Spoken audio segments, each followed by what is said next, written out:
Hello दोस्तों, कैसे हैं आप लोग।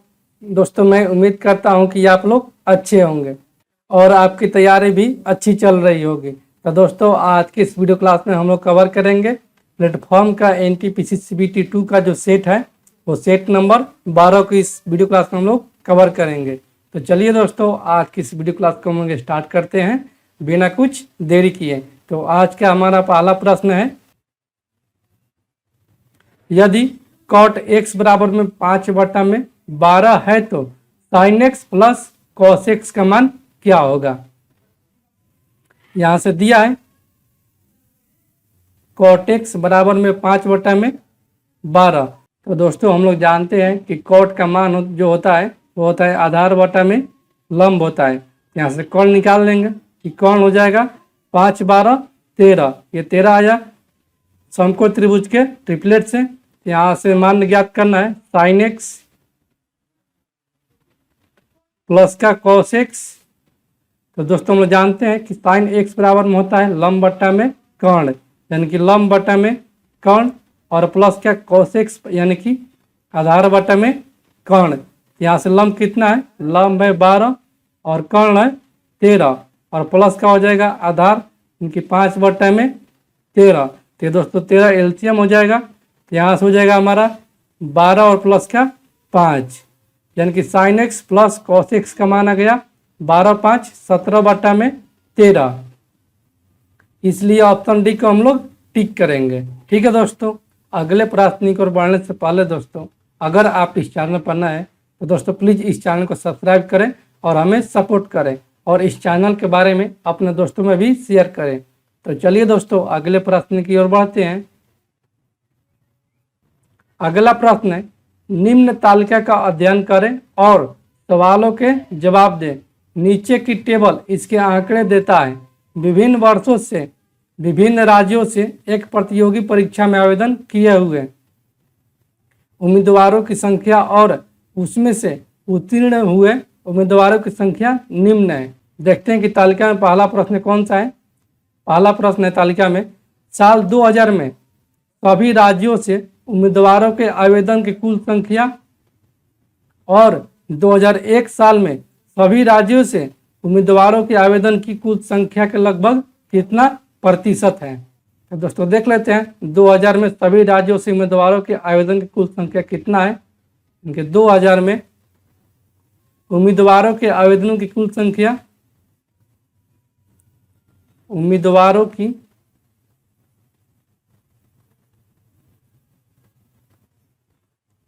आवेदन की कुल संख्या देख लेते हैं। यहां से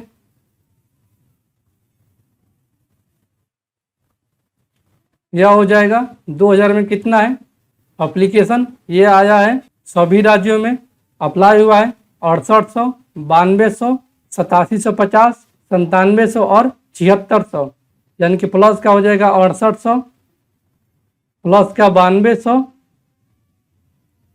प्लस का 8750 प्लस का 9700 और प्लस का 7600।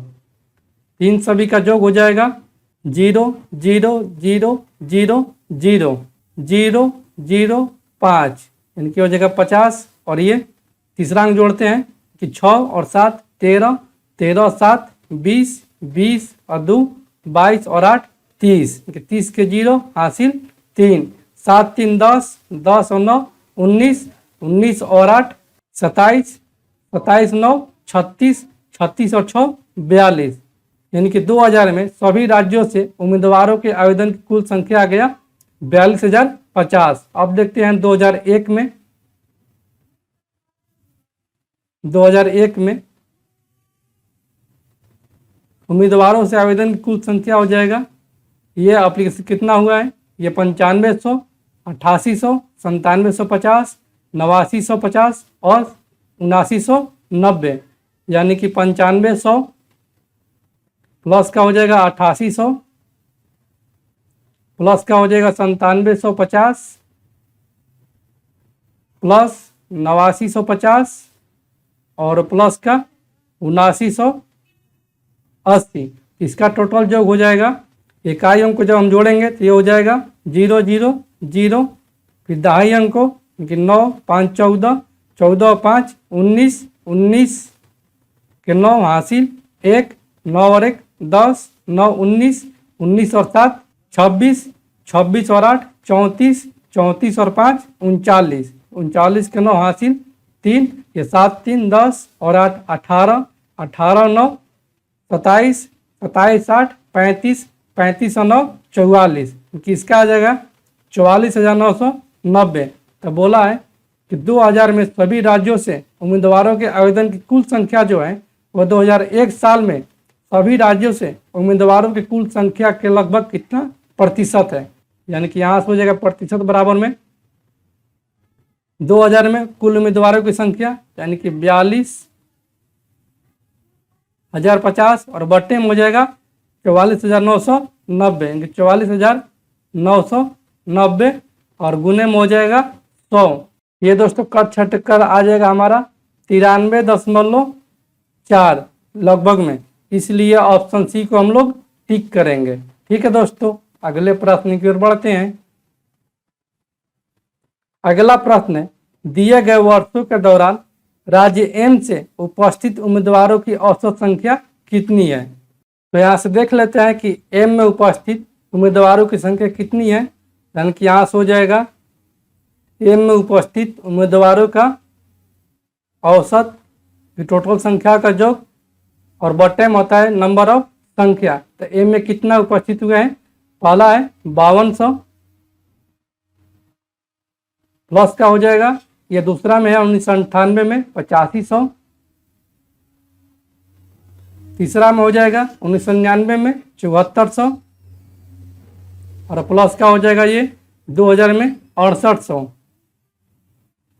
और एक और है 2001 में हो जाएगा ये 9500 और कितना वर्ष है, टोटल वर्ष है 5, इनकी बट्टे में हो जाएगा 5। यहाँ से इसका योग निकाल लेते हैं, इनकी इकाई अंक को जोड़ेंगे तो ये हो जाएगा 0, दहाई अंक भी हो जाएगा 0, 0 0 और सैकड़ा का देखते हैं ये 5 8 13, 13 और 4 17, 17 5 22, 22 और 2 24 के 4 हासिल 2, 9 2 11, 6 17, 17 और 7 24, 24 और 8 32, 32 और 5 37, यानी कि ये आ गया 37,400 बट्टे में हो जाएगा 5। ये दोस्तों कट जाएगा, ये 7 5 35, 2 5 चौके 20 और ये 5 8 40, यानी कि एम राज्यों से उपस्थित उम्मीदवारों का औसत आ गया 7480, इसलिए ऑप्शन सी को हम लोग टिक करेंगे। ठीक है दोस्तों, अगले प्रश्न की ओर बढ़ते हैं।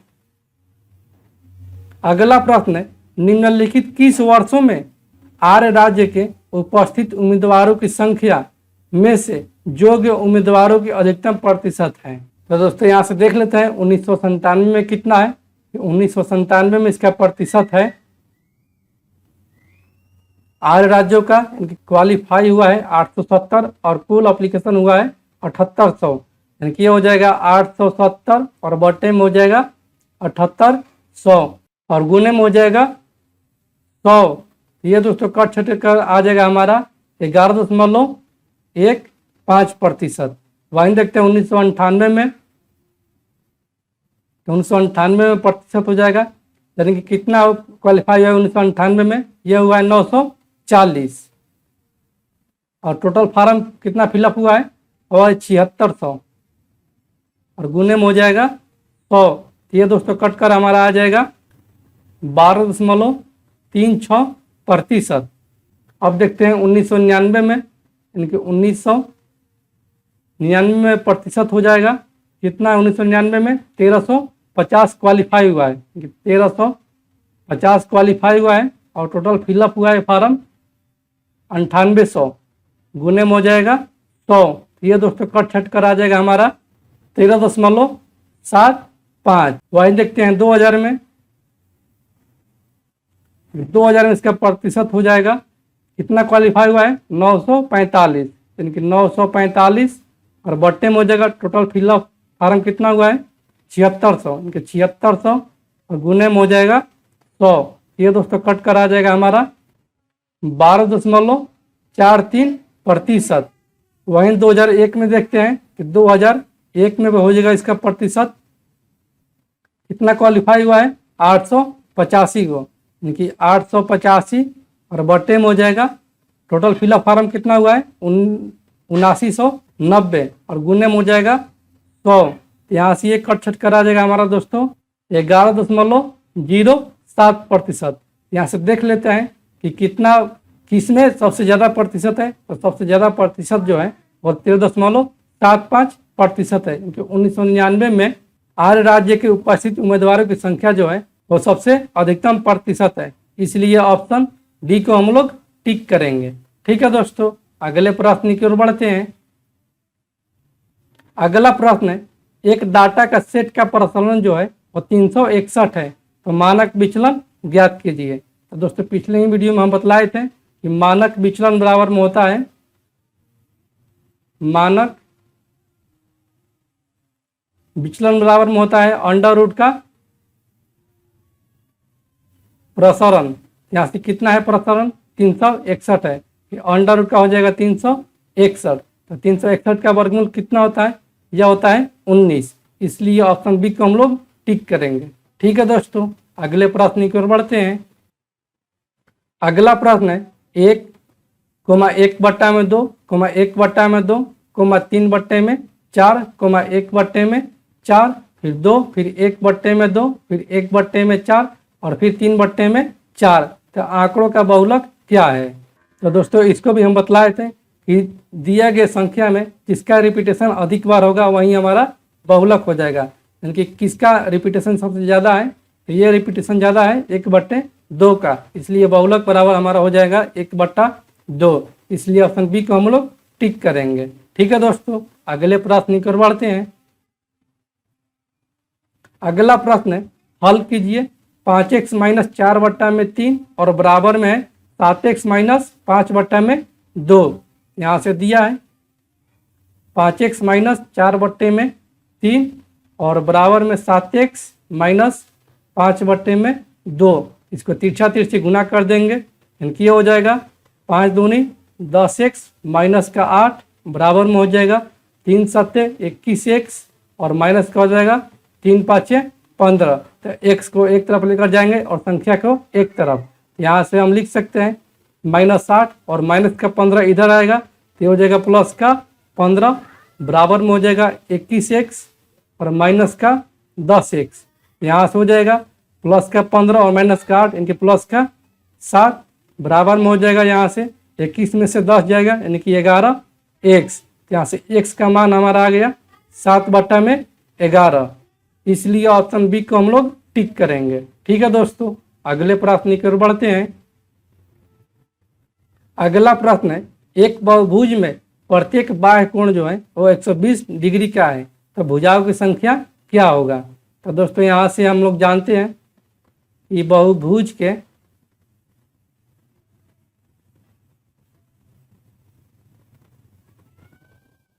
भुजाओं की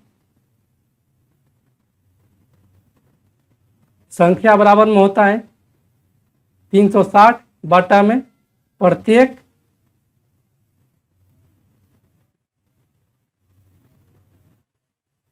बाह्य कोण, उनकी बहुभुज के प्रत्येक बाह्य कोण का मान यहाँ से हो जाएगा 360 और प्रत्येक बाह्य कोण कितना दिया है, यह दिया 120 डिग्री, उनकी बट्टे में हो जाएगा 120 डिग्री। ये दोस्तों कट जाएगा 3 बार में, उनके बहुभुज के भुजाओं की संख्या जो आ गया वो आ गया 3, इसलिए ऑप्शन सी को हम लोग टिक करेंगे। ठीक है दोस्तों, अगले प्रश्न की ओर बढ़ते हैं। अगला प्रश्न है, सरल कीजिए 3x इंटू का x - 1 और माइनस का 7 x², यानी कि यहाँ से दिया है 3x इंटू x - 1 और माइनस का 7 x², ये गुना होगा तो ये जगह 3x और x इनके 3x² माइनस का 3x और माइनस का हो जाएगा 7x²। यहाँ से दोस्तों हमारा आ जाएगा माइनस का 7x² और प्लस का 3x², इनकी माइनस का 4x² और माइनस का हो जाएगा 3x, इसलिए ऑप्शन डी को हम लोग टिक करेंगे। ठीक है दोस्तों, अगले प्रश्न की ओर बढ़ते हैं। अगला प्रश्न है, दिया है w बराबर -2 x बराबर में 3, y बराबर में 0 और z बराबर में -1/2। तो x अंडर रूट का x प्लस WZ का मान क्या होगा? यानी कि यहाँ से x का मान दिया है 3, तो यहाँ से हो जाएगा 3 अंडर रूट का x यानी कि 3 और प्लस का W यानी कि माइनस का 2 और ये हो जाएगा z यानी कि गुने का -1/2। ये 2 से 2 कैंसिल आउट, यानी कि ये हो जाएगा माइनस माइनस प्लस, यहाँ से दोस्तों आ जाएगा 3 अंडर रूट का 3 प्लस का 1 यानी कि 3 अंडर रूट का हो जाएगा 4, तो 4 का वर्गमूल होता है 2। यहाँ से दोस्तों हमारा आ जाएगा 3 गुने में 2 यानी कि 6, इसलिए ऑप्शन सी को हम लोग टिक करेंगे। ठीक है दोस्तों, अगले प्रश्न की ओर बढ़ते हैं। अगला प्रश्न है, मान लें कि 100 वह सबसे बड़ी संख्या है जिससे 952, 1165 और 1591 में भाग देने पर प्रत्येक स्थिति में शेषफल समान रहता है, तो x अंकों का योग क्या होगा? यहाँ से दिया है सबसे बड़ी संख्या, यानी कि कहीं ना कहीं हमको एचसीएफ ज्ञात करना होगा। तो दोस्तों इन सभी संख्याओं का एचसीएफ निकाल लेंगे। एचसीएफ निकालने से पहले दोस्तों हम इसको करेंगे 952, 1165 और 1591, तो इसका अंतर, फिर इसका अंतर और फिर इसका अंतर, ये हो जाएगा 5 में से 2 जाएगा 3 और 6 में से 5 जाएगा 1 और 11 में से 9 जाएगा 2 और ये 11 में से 5 जाएगा 6 और ये 8 में से 6 जाएगा 2 और ये 15 में से 11 जाएगा यानी कि 4 और इसका हो जाएगा 11 में से 2 जाएगा 9 और ये 8 में से 5 जाएगा 3 और ये 15 में से 9 जाएगा 6 यानी कि 213, 426 और 639 का एचसीएफ निकाल लेंगे कि इसका एचसीएफ हो जाएगा, निकालने पर ये कट जाएगा 213 से, यानी कि इसका एचसीएफ आ जाएगा 213 और यही x का मान हो जाएगा। तब पूछा है कि x के अंकों का योग कितना होगा, कि इसके अंकों का योग कितना हो जाएगा, तो ये हो जाएगा 3 और 1, 4 और 2 6, यानी कि x के अंकों का योग हो जाएगा वह हो जाएगा 6, इसलिए ऑप्शन सी को हम लोग टिक करेंगे। ठीक है दोस्तों, अगले प्रश्न की ओर बढ़ते हैं। अगला प्रश्न है, a अनुपात b बराबर में दिया है 2:3 और 7b बराबर में 9c और 15c बराबर में 14d, तो a अनुपात d कितना होगा? यानी कि यहाँ से दिया है a बट्टे में b दिया है 2/3 और यहाँ दिया है 7b बराबर में 9c, तो दोस्तों यहाँ से हम लिख सकते हैं b/c बराबर में 9/7 और यहाँ से दिया है 15c बराबर में 14d, यहाँ से c/d लिख सकते हैं 14/15। तो दोस्तों इसका मान देखते हैं कि b का मान है यहाँ पर 3 और यहाँ पर है b का मान 9, यानी कि यहाँ पर b का मान 9 करना पड़ेगा, यहाँ से ऊपर नीचे 3 से गुना हो जाएगा। तो यहाँ से देखते हैं c का मान, अब c का मान यहाँ पर है 7 और यहाँ पर है 14, यानी कि इसको 14 बनाना पड़ेगा, इसको 2 से गुना करना पड़ेगा और ऊपर में भी 2 से गुना करना पड़ेगा। यहाँ से b का मान हो जाएगा 18 और यहाँ से b का मान हो जाएगा 9, तो इसको भी 2 से गुना कर देंगे, इसका भी मान हो गया b का मान 18, यानी कि इसमें कितना से गुना करना पड़ेगा, 3 दूनी 6 से इसमें गुना करना पड़ेगा और इसमें 2 से। यहाँ से हम दोस्तों लिख सकते हैं a/में b बराबर में 3 दूनी 6 यानी कि 6 दूनी 12 और बट्टे में हो जाएगा 3 दूनी 6 और 6 18 और यहाँ से हो जाएगा b/में c यानी कि 18 और बट्टे में हो जाएगा c 7 दूनी 14 और यहाँ से हो जाएगा c/में d बराबर में 14 बट्टा में यहाँ से दिया है 15। तो पूछा है a अनुपात d, यानी कि a अनुपात d यहाँ से निकाल देंगे, a का कितना है 12 है और d के कितना है 15 है, तो ये दोस्तों हो जाएगा 3 चौक के 12 और ये 3 पाँचे 15, यानी कि a अनुपात d आ गया हमारा यहाँ से 4:5, इसलिए ऑप्शन बी को हम लोग टिक करेंगे। ठीक है दोस्तों, अगले प्रश्न की ओर बढ़ते हैं। अगला प्रश्न है, दो संख्याओं का अनुपात जो है वो 15:13 है। यदि प्रत्येक संख्या में 3 की वृद्धि कर दी जाए तो उनका अनुपात 8:7 हो जाएगा। तो संख्याओं का योग क्या है? यहाँ से मान लेते हैं कि पहली संख्या जो है वो 15x है और दूसरी 13x है, और प्रत्येक संख्या में 3 की वृद्धि कर दी जाए, यानी कि प्लस का 3 दोनों में कर दिया जाता है, तो यह अनुपात जो हो जाता है वो 8:7 हो जाता है। तो तीछा तिरछी गुना हो जाएगा, यानी कि 15 साथ हो जाएगा 105x, और प्लस में हो जाएगा 70 21, और बराबर में हो जाएगा 13 8 जलोत्तरा से, यानी कि 104x, और प्लस का हो जाएगा 24। तो x को एक तरफ लेकर जाएंगे और संख्या को एक तरफ, ये हो जाएगा 105x माइनस का 104x बराबर में 24 माइनस का 21, यानी कि 105 में से 104 जाएगा तो यहाँ बचेगा 1, यानी कि x बराबर यहाँ से हमारा आ गया 24 में से 21 जाएगा, यानी कि 3। तो पूछा है संख्याओं का योग। तो पहला संख्या कितना माने 15x, यानी कि 15x बराबर में हो जाएगा 15 गुने में 3, यानी कि 15 तिया 45, और दूसरा मान है 13x, 13x बराबर में हो जाएगा 13 गुने में 3, तो इसका हो जाएगा 13 तिया 39। तो योग पूछा है तो योग यहाँ से निकाल देंगे, तो इसका हो जाएगा 9 5 14 के 4 हासिल 1 4 3 7 और 1 8, क्योंकि उन संख्याओं का योग आ गया 84, इसलिए ऑप्शन डी को हम लोग टिक करेंगे। ठीक है दोस्तों, अगले प्रश्न की ओर बढ़ते हैं। अगला प्रश्न है, मिश्रण से भरे हुए एक जार में स्पिरिट की मात्रा जो है वो 40% है। इस मिश्रण को एक भाग को उस दूसरे मिश्रण से बदला गया जिसमें स्पिरिट की मात्रा जो है वह 19% थी। यदि स्पिरिट का प्रतिशत अब जो है वो 26% है तो जार के कितने भाग को दूसरे मिश्रण से बदला गया है? तो दोस्तों इसको हम बनाएंगे एलिगेशन मेथड से, यानी कि एक जार में स्पिरिट की मात्रा जो है वो 40% है, और दोस्तों इस मिश्रण को एक दूसरे मिश्रण से बदला गया है तो उसमें स्पिरिट की मात्रा कितना है? वह है 19%।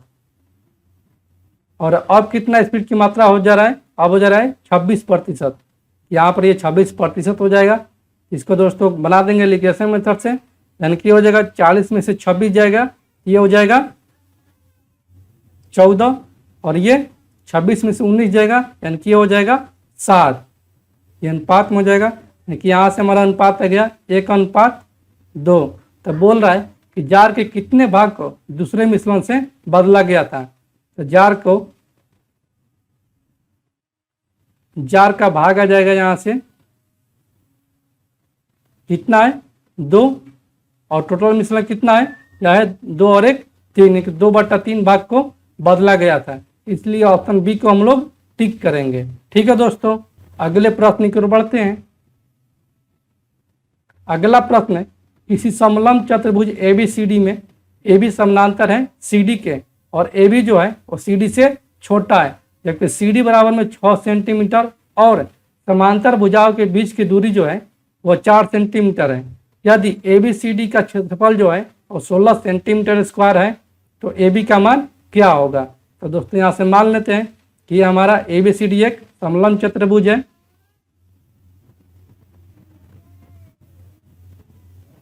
ये समलंब चतुर्भुज हो गया जिसमें कि AB जो है वो CD से छोटा है, क्योंकि ये हो गया AB और ये हो गया CD। इसमें कि CD की जो मान दिया है वो दिया है 6 सेंटीमीटर, यानी कि यहाँ से इसका मान दिया है 6 सेंटीमीटर, और समांतर भुजाओं के बीच की दूरी दिया है 4 सेंटीमीटर। इसका ऊंचाई जो दिया है वह दिया है 4 सेंटीमीटर। यदि ABCD का क्षेत्रफल दिया है 16 सेंटीमीटर स्क्वायर, यानी कि समलंब चतुर्भुज ABCD का क्षेत्रफल होता है 1/2 गुने में समांतर भुजाओं का योग, समांतर भुजाओं का योग, और इंटू में होता है समांतर भुजाओं के बीच की दूरी, यानी कि एज। यहाँ से दिया है समलंब चतुर्भुज ABCD का क्षेत्रफल 16 सेंटीमीटर स्क्वायर। यहाँ से हम लिख सकते हैं 16 बराबर में 1/2 और समांतर भुजाओं का योग यानी कि AB और प्लस का 6 और इंटू का ऊंचाई कितना दिया है 4। यहाँ से हो जाएगा ये 4 चौके 16 इनकी 4 बार में कट जाएगा। इनकी यहाँ समझ सकते हैं 4 गुने ये चला जाएगा इधर भागा में 2 तो इधर चला जाएगा तो ये हो जाएगा गुना में यानी 4 गुने 2 बराबर में AB प्लस 6। यहाँ से ये हो जाएगा 4 दूनी 8 बराबर में AB प्लस का 6। तो यहाँ से AB का मान आ जाएगा दोस्तों 8 माइनस का 6 यानी कि 2। तो यही पूछा AB का मान क्या है तो AB का मान है 2 सेंटीमीटर। इसलिए ऑप्शन ए को हम लोग टिक करेंगे। ठीक है दोस्तों, अगले प्रश्न की ओर बढ़ते हैं।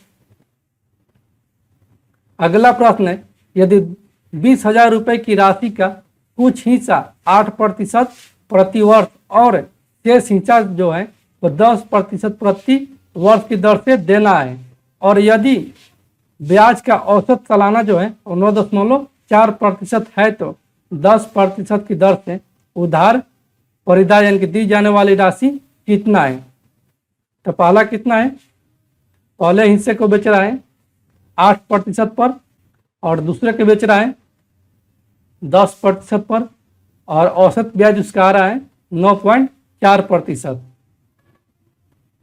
इसको दोस्तों एलिगेशन मेथड से बना देंगे यानी कि ये हो जाएगा 9.4 में से 8 जाएगा यानी कि हो जाएगा 1.4 और ये 10% में से 9.4 जाएगा ये हो जाएगा 0.6।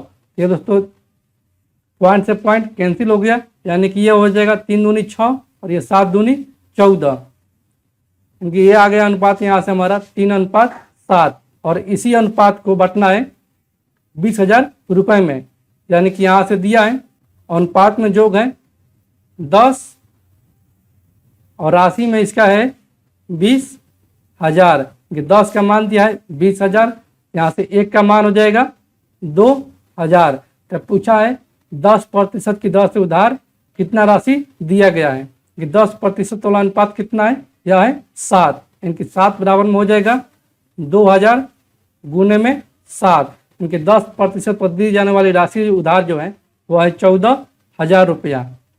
इसलिए ऑप्शन डी को हम लोग टिक करेंगे। ठीक है दोस्तों, अगले प्रश्न की ओर बढ़ते हैं।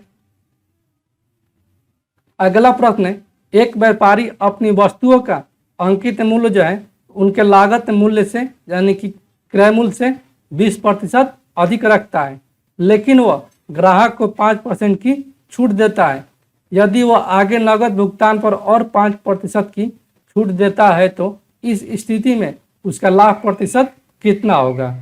यानी कि यहाँ से दिया है डिस्काउंट, पहला डिस्काउंट दिया है 5% की और दूसरा डिस्काउंट दिया है ये भी 5% की। इसका समतुल्य डिस्काउंट निकाल देंगे कि समतुल्य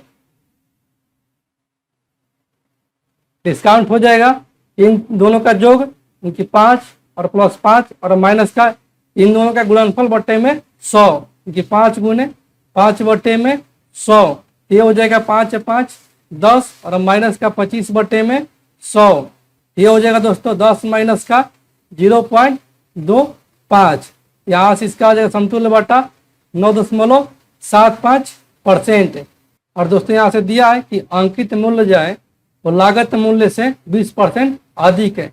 दोस्तों यहाँ से मान लेते हैं इसका लागत मूल्य की सीपी जो है वह 100 है तो इसका मार्केट प्राइस कितना हो जाएगा यानी कि अंकित मूल्य ये हो जाएगा 20% अधिक यानी कि 120 हो जाएगा।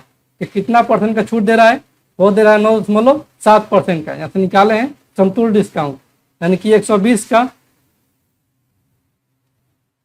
9.7% का वो छूट दे रहा है। दशमलव हटाएंगे तो 2 और 0 लगाएंगे, ये 1 0 से 1 0 कैंसिल आउट। ये दोस्तों हो जाएगा 12 5 60 6 बढ़ते 84 6 90 के 0 हासिल 9 और 12 9 टोटल से और 9 यानी कि 11,700 और बटे में हो जाएगा 1,000। ये 2 0 कैंसिल आउट, 1 0 हटाएंगे यानी कि यहाँ से आ गया 11.7 रुपये का वो डिस्काउंट दे रहा है। तो कितना हो जाएगा डिस्काउंट के बाद, डिस्काउंट के बाद इसका विक्रय मूल्य हो जाएगा एसपी यानी कि 120 माइनस का 11.7 और दोस्तों यहाँ से आ जाएगा 108.3, यानी कि यहाँ से एसपी आ गया 108.3 और यहाँ पर है सीपी 100। तो पूछा है लाभ प्रतिशत, उनकी प्रॉफिट बराबर में होता है एसपी माइनस सीपी और बटे में सीपी इंटू का 100, यानी कि एसपी कितना है 108, तो 108.3 में से 100 जाएगा, यहाँ से बच जाएगा 8.3 और बटे में हो जाएगा 100 गुने का 100, 100 से 100 कैंसिल आउट, यानी कि यहाँ से प्रॉफिट परसेंट बराबर में हमारा आ गया 8.3%। इसलिए ऑप्शन सी को हम लोग टिक करेंगे। ठीक है दोस्तों, अगले प्रश्न की ओर बढ़ते हैं। अगला प्रश्न है, एक स्कूटर सवार 10 घंटे की यात्रा करता है। पहली आधी दूरी उसने 21 किलोमीटर प्रति घंटा की दर से पूरी की और बाकी दूरी 24 किलोमीटर प्रति घंटा की दर से पूरी की, तो उसके द्वारा तय की गई दूरी कितनी है। यानी कि यहाँ से दिया है एक स्कूटर सवार 10 घंटे की यात्रा करता है, टोटल टाइम दिया है 10 घंटा। तो दोस्तों यहाँ से जानते हैं कि चाल बराबर में होता है दूरी बटा में समय, जैसे समय बराबर में हो जाएगा दूरी बटे में चाल, जिसमें कि दिया है पहली आधी दूरी को उसने 21 किलोमीटर प्रति घंटा की दर से पूरी की। तो दोस्तों मान लेते हैं कि टोटल दूरी जो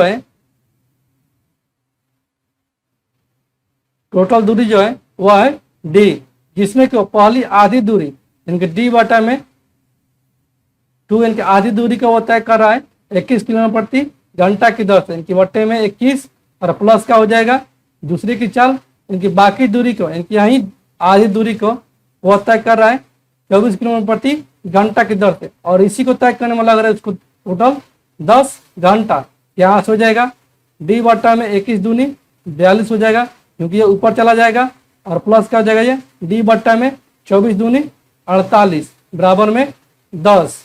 तो दोस्तों इसका एलसीएम हो जाएगा 42 इंटू का 48 और ये हो जाएगा 48 डी प्लस का 42 डी और बट्टे में हो जाएगा 10। 48 और 42 कितना हो जाएगा 40, 40, 80 और 10 90, यानी कि 90 डी बट्टा में 42 गुने में 48 बराबर में 10। ये कट जाएगा 1 0 से 1 0 कैंसिल आउट, और ये दोस्तों कट जाएगा 3 के 9 और ये 14 तिया 42 और ये 16 तिया 48, यानी कि डी बराबर यहाँ से हमारा आ जाएगा 14 गुने 16, डी बराबर यहाँ से हमारा हो जाएगा 16 चौके 64 के 4 हासिल 6, 16 6 22, ये टोटल डिस्टेंस आ गया हमारा 224 किलोमीटर। इसलिए ऑप्शन बी को हम लोग टिक करेंगे। ठीक है दोस्तों, अगले प्रश्न की ओर बढ़ते हैं। अगला प्रश्न है, एक व्यक्ति 5 घंटे में धारा के प्रतिकूल 13 किलोमीटर और 5 घंटे में ही धारा की दिशा में 28 किलोमीटर नाव चलाता है, तो धारा की गति प्रति घंटा में कितना है, किलोमीटर प्रति घंटा में कितना है। मान लेते हैं कि धारा की गति जो है, धारा की गति है वह है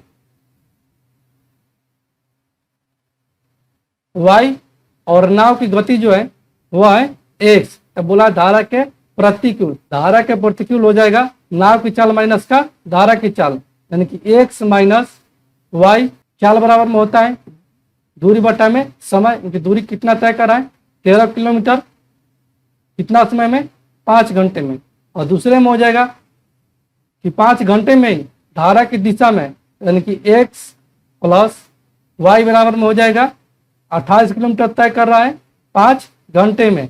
धारा की गति ज्ञात करना है, धारा की गति कितना मान है y मान है, क्योंकि इधर कर देंगे माइनस और ये माइनस और ये माइनस घटा देंगे, ये प्लस का x और माइनस का x कैंसिल आउट, यहाँ से आ जाएगा हमारा माइनस का 2y बराबर में 13 बट्टे में 5 और माइनस का 28 बट्टे में 5, इसका हो जाएगा 5 एलसीएम यानी कि 13 और माइनस का 28, यहाँ से हमारा हो जाएगा माइनस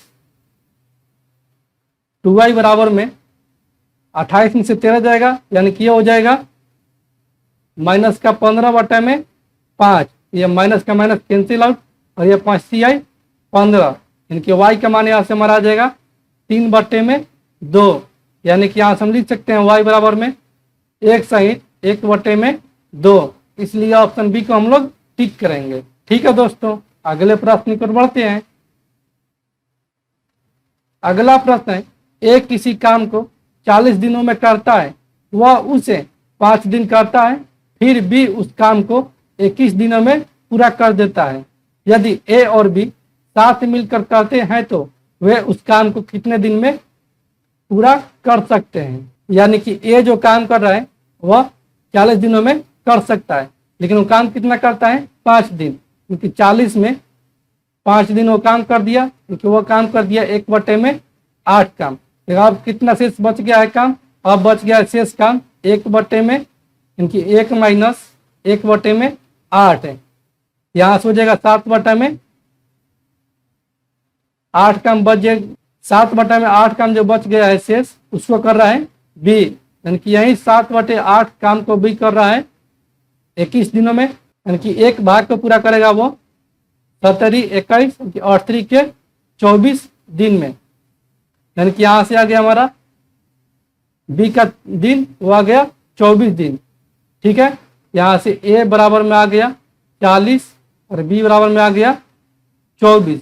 यहाँ से इन दोनों का टोटल कार्ज निकाल देंगे, टोटल कार्ज हो जाएगा इन दोनों का एलसीएम, यानी कि इन दोनों का एलसीएम हो जाएगा 120।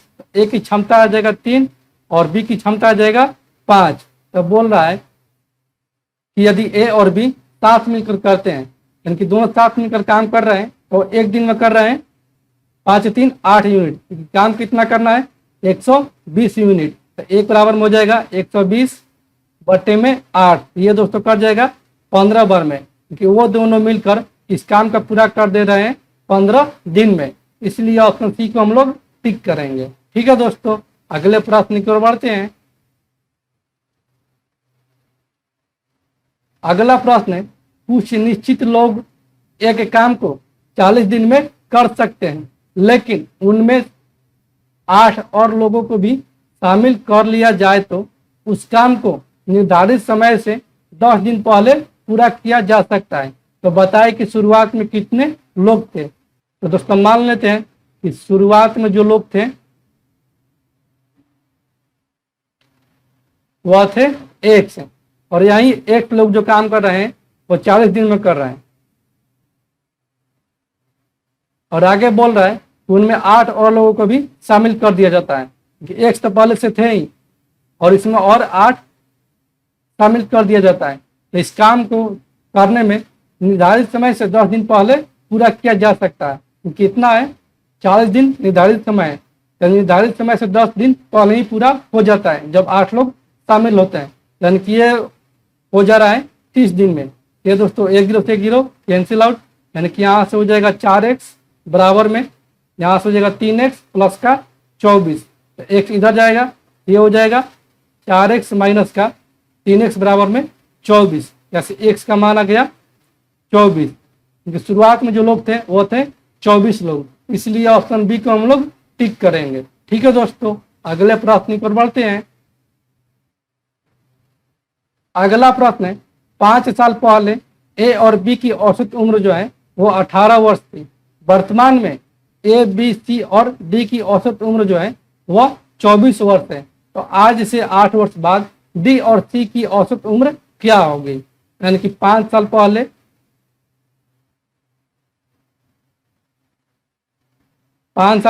ए और बी की औसत उम्र जो है, यानी कि ए और बी की एवरेज उम्र जो है वो है 18 वर्ष।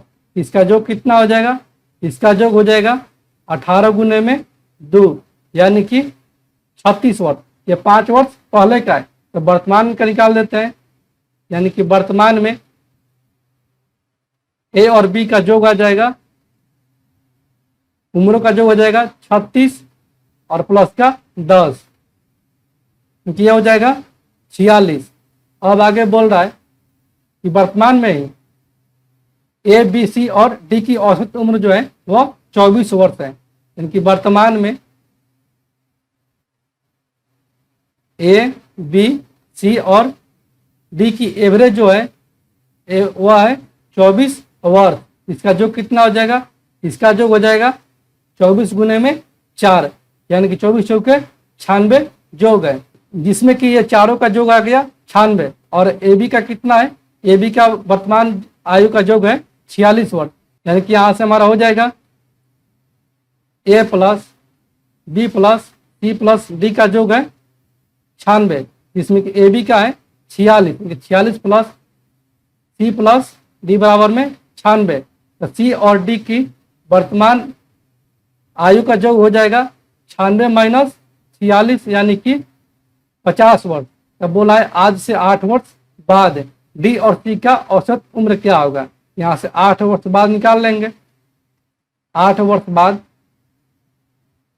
सी और डी की आयु का योग हो जाएगा 50 प्लस का 8 और 8 16, यानी कि यह हो जाएगा 66 वर्ष। इसका औसत निकाल लेंगे, यानी कि 8 वर्ष बाद सी और डी की आयु का औसत हो जाएगा 66/2, यानी कि 8 वर्ष बाद सी और डी की आयु का औसत हो जाएगा 33 वर्ष। इसलिए ऑप्शन डी को हम लोग टिक करेंगे। ठीक है दोस्तों, अगले प्रश्न की ओर बढ़ते हैं। अगला प्रश्न है, बच्चों की एक कक्षा में बच्चे कतार और स्तंभों में इस तरह से खड़े हैं कि प्रत्येक कतार में बच्चों की संख्या जो है वो प्रत्येक स्तंभों में बच्चों की संख्या से 12.5% अधिक है। तो प्रत्येक कतार में बच्चों की संख्या कितनी है। तो दोस्तों यहाँ से मान लेते हैं कि प्रत्येक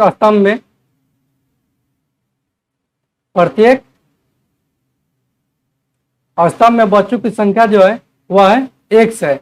यहाँ से हो जाएगा प्रत्येक कतार में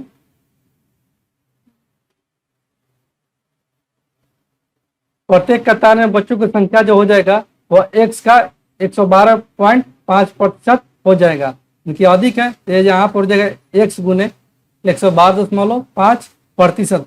प्रतिशत को हटाएंगे तो यहाँ 100 बैठाएंगे, ये हो जाएगा। दशमलव हटाएंगे तो एक तो और 0 बैठाएंगे, यहाँ से हो जाएगा 5 दूनी 10, 1 5 दूनी 10, 2 5 25 और ये 20 5 100, ये 500 और कटेगा कि 5 के 20, 2 और 5 25 और ये 5 के 20, ये और कटेगा, ये हो जाएगा 5 9 45 और ये 5 8 40, क्योंकि प्रत्येक कतार में